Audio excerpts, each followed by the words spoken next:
अस्सलाम वालेकुम दोस्तों। आज 17 मार्च का दिन है और जब मैं ये वीडियो रिकॉर्ड कर रहा हूं तो तकरीबन 2 बज रहे हैं। ठीक 1 बजे के आसपास कई बड़ी खबरें सामने आई, जहां बगदाद के रॉयल ट्यूलिप होटल पर ड्रोन हमला हुआ। ट्रंप के बयान से इजराइल के न्यूक्लियर हथियारों पर सवाल उठ रहे हैं।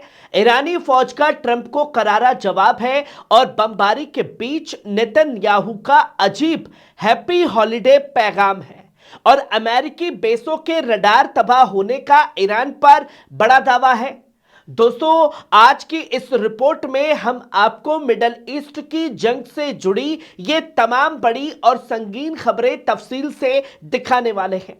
जहां आप सबसे पहले इस वीडियो पर नजर डालिए। बगदाद के रॉयल ट्यूलिप होटल पर ड्रोन हमला हुआ, धमाका, आग और सायरन, अमेरिकी मौजूदगी वाले इलाकों में हड़कंप मच गया है। दोस्तों, 17 मार्च के दिन जब मैं ये वीडियो रिकॉर्ड कर रहा हूं तो रात के करीब 1:30 बज रहे हैं और ठीक रात को करीब 1 बजे मिडल ईस्ट से एक बड़ी और बेहद संगीन खबर सामने आई है। रिपोर्ट्स के मुताबिक बगदाद के एलिट इलाके में मौजूद रॉयल ट्यूलिप होटल पर ड्रोन हमला हुआ है, जिसके बाद वहां जोरदार धमाका हुआ और इमारत की ऊपरी मंजिल से आग की लपटें उठती दिखाई दी है। सोशल मीडिया पर सामने आए वीडियो में साफ तौर पर नजर आता है कि धमाके के बाद होटल के एक हिस्से में आग भड़क उठी है और पूरे इलाके में अफरा तफरी का माहौल भी देखा जा रहा है। दोस्तों, ये कोई साधारण होटल नहीं है। बताया यह जा रहा है कि बगदाद का यही होटल कई विदेशी डिप्लोमेट्स और इंटरनेशनल डेलीगेशन के ठहरने की जगह है। रिपोर्ट्स के मुताबिक इसी होटल में यूरोपियन यूनियन यानी यूरोप का डेलीगेशन और कई यूरोपीय देशों के डिप्लोमेटिक दफ्तर भी मौजूद है। हमले के तुरंत बाद अमेरिकी दूतावास के पास अलार्म सायरन बजने लगे, जिसकी जानकारी अंतर्राष्ट्रीय न्यूज एजेंसी रॉयटर्स ने भी दी है। बताया यह भी जा रहा है कि एक ड्रोन होटल के ऊपरी मंजिल से टकराया, जिसके बाद जोरदार धमाका हुआ और आग लग गई। हालांकि अभी तक ये साफ नहीं हो पाया है कि इस हमले में कितने लोग जख्मी हुए हैं या कितना नुकसान हुआ है, लेकिन इतना जरूर है कि बगदाद के सबसे सुरक्षित माने जाने वाले इलाके में इस तरह का हमला होना कई बड़े सवाल भी खड़े कर रहा है। दोस्तों, मिडिल ईस्ट में इस वक्त हालात बेहद नाजुक है और तनावपूर्ण बने हुए हैं। ईरान, अमेरिका, इजराइल और पूरे इलाके के बीच बढ़ता टकराव हर दिन एक नया मोड़ लेता हुआ दिखाई दे रहा है और ऐसे माहौल में राजधानी बगदाद में एक डिप्लोमेटिक होटल को निशाना बनाया जाना यह दिखाता है कि जंग का असर अब और ज्यादा फैलता नजर आ रहा है। सुरक्षा एजेंसियां अब इस बात की तहकीकात कर रही हैं कि यह ड्रोन कहां से आया और किसने भेजा और इसके पीछे किसका मकसद हो सकता है। दोस्तों, यहां भी ईरानी हमलों को झुठलाने की कोशिश। मिडल ईस्ट की जंग अब सिर्फ सरहदों तक सीमित नहीं है, इसका असर अब राजधानी, दूतावास और अंतर्राष्ट्रीय ठिकानों पर दिखाई देने लगा है और यही वजह है कि पूरी दुनिया की निगाहें अब इस पूरे मामले पर टिकी हुई हैं। वहीं आप ये दूसरा वीडियो देखिए। ट्रंप के बयान से बड़ा सवाल उठा कि अमेरिका ने खुद कबूल किया कि इजराइल के पास न्यूक्लियर हथियार है। दोस्तों, दुनिया की सियासत में इस वक्त एक ऐसा बयान सामने आया जिसने नए सवाल खड़े कर दिए हैं। अमेरिका के राष्ट्रपति डोनाल्ड ट्रंप ने एक इंटरव्यू के दौरान कहा कि इजराइल कभी भी न्यूक्लियर हथियारों का इस्तेमाल नहीं करेगा।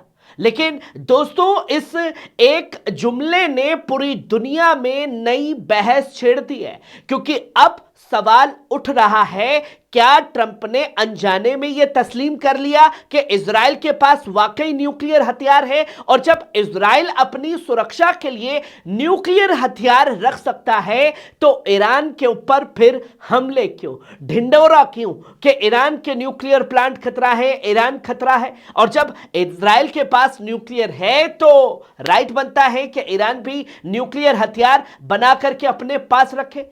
पर डोनाल्ड ट्रंप की इस बयान ने यह जग जाहिर कर दिया दुनिया को कि कैसे ईरान के ऊपर यह जंग मुसल्लत की गई।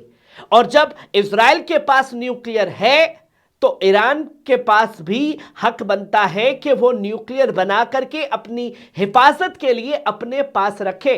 क्या वाशिंगटन और तेल अवीव इस बयान पर कोई सफाई देते हैं या फिर यह सवाल दुनिया भर में और तेजी से गूंजेगा? वहीं आप ये तीसरा वीडियो देखिए, ईरानी फौज का ट्रंप को करारा जवाब भी है। दोस्तों, मिडिल ईस्ट की जंग के बीच अब एक बेहद तेज और सीधा बयान ईरान की फौज की तरफ से सामने आया है।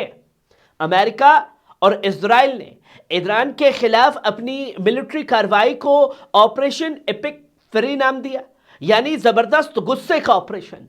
लेकिन ईरान की आर्मी ने इसे लेकर ट्रंप को सीधे जवाब देते हुए कहा, यह एपिक फेरी नहीं है बल्कि एपिक फेयर है। ईरानी मीडिया तस्नीम के मुताबिक ईरान की सैन्य अधिकारियों ने कहा कि अमेरिका और इजराइल की यह कार्रवाई उसकी ताकत की निशानी नहीं है बल्कि उसके डर को दिखाती है।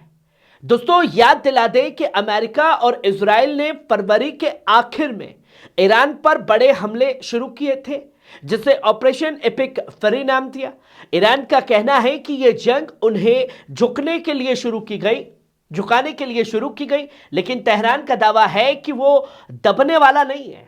अब सवाल यह है, क्या यह जंग सच में एपिक फेरी है या फिर जैसा ईरान कह रहा है कि एपिक फेयर है? आपको क्या लगता है? वहीं आप ये चौथी खबर देखिए, बम गिर रहे हैं और नेतन्याहू कह रहा है हैप्पी हॉलिडे। अंग्रेजी में दिया एक अजीब संदेश। दोस्तों, इस वक्त रात को तकरीबन 1 बजे के बीच में बेहद हैरान करने वाला वाक्य सामने आया है। एक तरफ इजरायली फाइटर जेट्स ईरान के अंदर लगातार बमबारी कर रहे हैं और दूसरी तरफ इजराइल का वजीर आजम बेंजामिन नेतन्याहू ईरान के लोगों को अंग्रेजी में हैप्पी हॉलिडे सेशन यानी छुट्टियों की मुबारकबाद दे रहा है। रिपोर्ट्स के मुताबिक नेतन्याहू ने अपने पैगाम में कहा कि इजराइल की जंग ईरानी अवाम से नहीं है बल्कि वहां की हुकूमत से है और उन्होंने ईरान के लोगों को एक बेहतर और आजाद मुस्तकबिल की दुआ भी दी है। लेकिन दोस्तों, आप ये बताएं कि कितने लोग नेतन्याहू के समर्थन में इजराइल में निकले हुए हैं, जिस वजह से हमला किया कि तख्ता पलट होगा। उल्टा जो प्रेशर है वो अमेरिका इजराइल के ऊपर पड़ गया क्योंकि अवाम ईरान की सड़कों पर है। यहां एक मैसेज क्लियर कर दिया, हैप्पी हॉलिडे, यानी कि ईद करीब है। ईद के मौके पर बड़े हमले की तैयारी की जा रही है। क्या चल रहा है इजराइल के अंदर? यह एक अहम सवाल खड़ा हो चुका है। वहीं आप ये 5वां वीडियो देखिए, ईरान का दावा 80% अमेरिका के रडार सिस्टम तबाह कर दिए गए हैं। दोस्तों, ईरान की फौज की तरफ से एक बड़ा दावा सामने आया। ईरानी मिलिट्री के स्पोक पर्सन के मुताबिक ईरान के जवाबी हमलों में अमेरिकी ठिकानों के 80% से ज्यादा स्ट्रेटेजिक रडार और अहम सैन्य ढांचे तबाह कर दिए गए हैं। रिपोर्ट्स के मुताबिक ईरान की रिवोल्यूशनरी गार्ड्स ने मिसाइलों और ड्रोन के जरिए खाड़ी इलाके में मौजूद कई अमेरिकी बेसों को निशाना बनाया है। ईरानी मीडिया का यह भी दावा है कि इन हमलों में यूएई, कुवैत और बहरीन के मौजूदा अमेरिकी सैन्य ठिकानों के अहम हिस्सों को भारी नुकसान पहुंचा है, जिससे एयर कंट्रोल सिस्टम और रडार नेटवर्क भी शामिल है। नाज़रीन, रडार सिस्टम किसी भी एयर डिफेंस का सबसे अहम हिस्सा होता है। अगर यही तबाह हो जाए तो बेस की निगरानी और सुरक्षा दोनों कमजोर हो जाती है। हालांकि अभी तक अमेरिका की तरफ से इन दावों की पूरी तस्दीक सामने नहीं आई और मुझे मालूम है कि बार बार अमेरिका यही कह रहा है कि ईरान के हमलों से कुछ नहीं हो रहा है और कोई असर उसके ऊपर नहीं पड़ रहा है। आप लोग कमेंट में बताइए कि ईरान के हमलों से अमेरिका को कोई असर सच में नहीं हो रहा है या मार पड़ रही है। उस मार को दिखाना नहीं चाहता डोनाल्ड ट्रंप कि हां, सुपर पावर इस बार घिर चुका है और सुपर पावर को सुपर फ्लॉप साबित कर दिया है मिडिल ईस्ट में ईरान ने। खबर कैसी लगी कमेंट बॉक्स में आकर के अपनी राय जरूर दीजिएगा। शुक्रिया।